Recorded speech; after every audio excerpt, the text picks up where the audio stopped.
जैसे किसी फील्ड में काम करने का तरीका और सिस्टम होता है, वैसे ही आर्ट में कुछ फंडामेंटल्स और प्रिंसिपल्स होते हैं जिनके ऊपर हम वर्क करते हैं।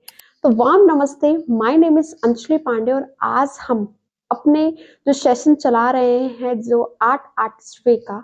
तो आज आपने आई होप थंबनेल पर देख ही लिया होगा कि किसके ऊपर आज हम बात। अगर आप स्केचिंग करते हो या कोई पेंटिंग करते हो या कुछ डिजाइनिंग करते हो, तो अगर उसमें आपके आर्ट के फंडामेंटल्स क्लियर्स नहीं है, उसमें क्लियर तरीके से नहीं दिख रहे हैं, वहां पर आपका जो आर्ट वर्क है वो स्ट्रॉन्ग नहीं बनेगा, क्योंकि उसमें आपके फंडामेंटल नहीं है। तो इस वीडियो में हम जानेंगे, समझेंगे कि कैसे हम बेसिक फंडामेंटल्स को समझकर, जानकर उन पर वर्क कर सकते हैं। फंडामेंटल्स के भी दो पार्ट्स होते हैं, जो एक एलिमेंट्स ऑफ आर्ट होता है, प्रिंसिपल्स ऑफ आर्ट होता है। तो एलिमेंट्स आर्ट जो बेसिक चीजों पर हम शुरुआती तौर पर हम काम करते हैं, जैसे लाइंस हो गया, शेप्स हो गया, शेप हो गया और हमारा वैल्यू हो गया, स्ट्रक्चर हो गया। तो ये सारी चीजों पर हम वर्क करते हैं, वो एलिमेंट्स ऑफ आर्ट होता है। अगर मैं बात प्रिंसिपल की करूँ तो वही चीज सही तरीके से यूज करके स्टेबल बना के जो निखाया जाए वो प्रिंसिपल्स है। रूल कह सकते हैं हम आर्ट के इन्हें, जैसे कि बैलेंस, प्रपोर्शंस, यूनिटी, रिदम और आपका जो सबसे इम्पोर्टेंट रहता है वो है प्रपोर्शंस। तो आई होप ये चीजें पर आप काम करते होंगे, क्योंकि ये चीजें हमारे अगर आर्ट वर्क में नहीं है तो हमारा काफी हद तक आर्ट वर्क लो लग सकता है। और आप इसके ऊपर ना काम करके जस्ट आप कुछ ट्यूटोरियल वगैरह देखोगे, तो बट उससे पहले आपको ये समझना जरूरी है कि उसके जो आप देखने जा रहे हो उसके फंडामेंटल्स क्लियर होना बहुत जरूरी है अपने आर्ट वर्क में, जब भी आप बहुत अच्छी तरीके से बना सकते। तो सबसे पहले आता है हमारा प्रपोर्शंस।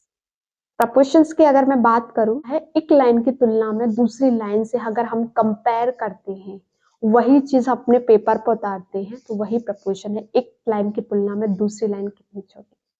तो ये चीज हमारी प्रपोर्शंस बताता है। अगर मैं लाइंस की बात करूं, लाइंस क्वालिटी पे जाऊं, तो वो हमें हार्ड भी चलती है, सॉफ्ट भी कहीं कहीं चलाते, कहीं हार्ड चलाते हैं, कहीं बहुत रफ चलाते। तो ये सारी लाइंस के ऊपर होता है, क्योंकि जब भी हम ड्राइंग बनाना स्टार्ट करते हैं तो वहाँ एलिमेंट्स ऑफ आर्ट फंडामेंटल की जरूरत होती है, क्योंकि हमने खाली पेपर लिया, खाली पेपर पर सबसे पहले हम लाइंस बनाते हैं। अगर ये फेस बना रहे हो आप, तो आपको कुछ लाइंस से डिफाइन करना रहेगा। जैसे मैं आपको बताती हूँ, सिंपल कुछ लाइंस, कोई शेप्स ऑफ, अगर मैं शेप्स की बात करूँ तो आपका सर्कल हो गया, स्क्वायर हो गया, तो ये सारे 2D में आती है। बट अगर मैं फॉर्म की बात करूँ तो वहां पर राउंडनेस आ जाती है, स्पेयर, उसे बोलते हैं 3D।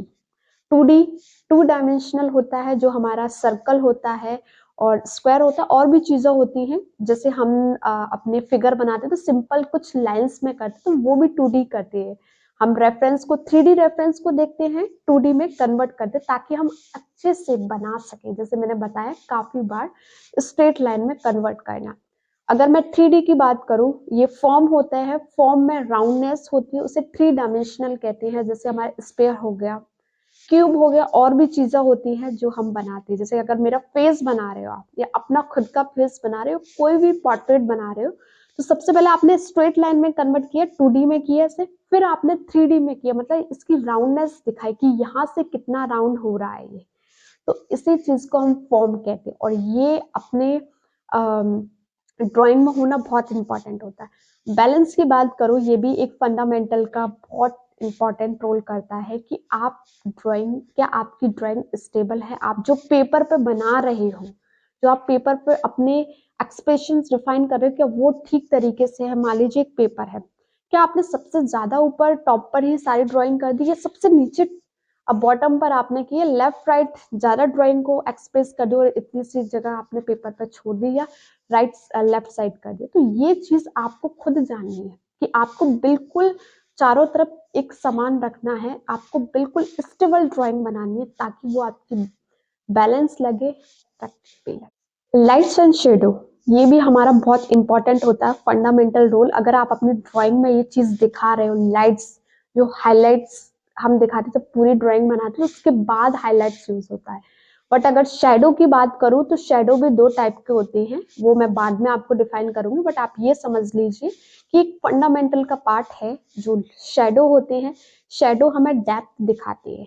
अगर मान लीजिए आप आइज बना रहे हो, आइज के अंदर जो है उसे अगर आपको डेप्थ में दिखाना है, या ईयर है, ईयर के अंदर आपको दिखाना है, तो वो डेप्थ में दिखाना है, वहां आपको शेडो देनी रहेगी, डार्कनेस देनी रहेगी, तो वो वहां पर आपको डेप्थ दिखाएगा। या आप कोई पोर्ट्रेट बना रहे हो तो वहां पर, या कोई ये मान लीजिए पॉट बना रहे हो, तो पॉट के अंदर आपको ऊपर तरीके से टॉप से आपको स्केच बनाना स्टार्ट किया तो काफी गहराई दिखानी, तो वहां पर आप शेडो यूज करोगे, वहां पर आप डेप्थ डार्कनेस यूज करोगे। तो ये चीजें हमारी फंडामेंटल्स में आती है, यही चीज हमें ड्राइंग में इजी तरीके से। और सबसे इंपॉर्टेंट रहता है, अगर आप कोई पर्सपेक्टिव ड्राइंग बना रहे हो, मान लीजिए आप कुछ ऐसी चीज बना रहे हो, कोई लैंडस्केप बना रहे हो, तो वहां पर डिस्टेंस दिखाती है, पर्सपेक्टिव एक डिस्टेंस दिखाती है। मान लीजिए मैं यहाँ पर खड़ी हूँ या यहाँ मैं बैठी हूँ, तो मेरे पीछे वो ड्राइंग छोटी लग रही है, बड़ी लग रही है, ये कैसे पता चलेगा? ये पर्सपेक्टिव होगा कि ये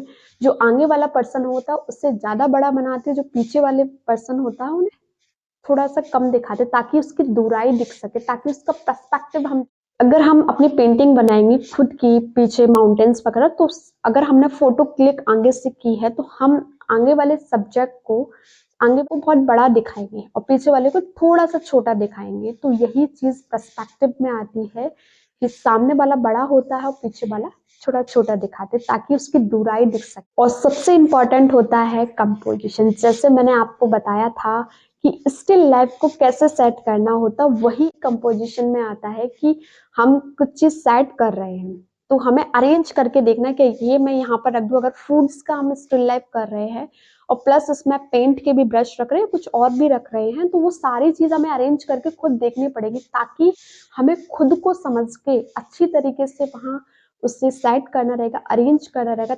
व्यूअर की नजर आर्ट वर्क में कहाँ आपको मूव करानी है, तो वो कंपोज, रिदम और मूवमेंट, रिपीटेशन से ही हमारा जो आर्ट वर्क है फ्लो दिखता है उसमें, वो बोरिंग नहीं लगता। Why fundamentals are important? सबसे पहले ड्राइंग स्ट्रॉन्ग बनती है, हमारी जो मिस्टेक है वो कम होने लगती है, ऑब्जर्वेशन पावर स्किल काफी इंप्रूव होने लगती है, और क्रिएटिविटी का बेस मिलता है। जैसे हम कंपोजिशंस को सेट करते हैं तो वहां पर हमारी क्रिएटिविटी लगती है, तो ये चीजें हमें काफी स्ट्रॉन्ग बनाती है। आर्ट वर्क को कैसे बनाना मैं भी अभी सीख रही हूँ कि कैसे मैं और बेहतर तरीके से फंडामेंटल पर काम करके अच्छी तरीके से मैं अपने आर्ट वर्क को बनाना। अगर आप रियलिस्टिक ड्राइंग बनाना चाहते हैं बिना फंडामेंटल को यूज किए, तो आपकी ग्रोथ बहुत ग्रेजुअली चलेगी, बहुत धीरे चलेगी। बट जब आपने फंडामेंटल यूज कर लेते हैं तो वहां पर आपकी एकदम से वूम दिखती है। मैंने खुद अपने आप में देखा, मैं विदाउट फंडामेंटल्स के काम करती थी, तो मुझे पता ही नहीं था कि फिगर बनाना कैसे, स्टिल लाइफ बनाना कैसे, कैसे मुझे कंपोजिशन को सेट करना है, ये चीज मुझे पता ही नहीं थी। जब मैंने ऐसे शुरुआत करना सीखा, तो आप मेरे पीछे देख सकते हो, आइए मैं ये नहीं कहूंगी ये बिल्कुल परफेक्ट है जो मेरे पीछे वर्क है, ये मैंने थोड़ा सा एफर्ट डाला, थोड़ी चीजों को समझा और मैंने यहाँ पर इसे बना दिया। ये नहीं कहूंगी कि मैं अपनी प्रेस करने के लिए यहाँ पर बैठी हूँ और इस चीज के ऊपर बता रही हूँ, मैं जस्ट आपको बता रही हूँ कि मैंने भी कुछ फंडामेंटल्स यहाँ यूज किए और ये आपके साथ।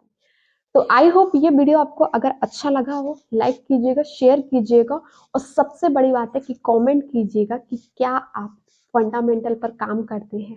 Thank you.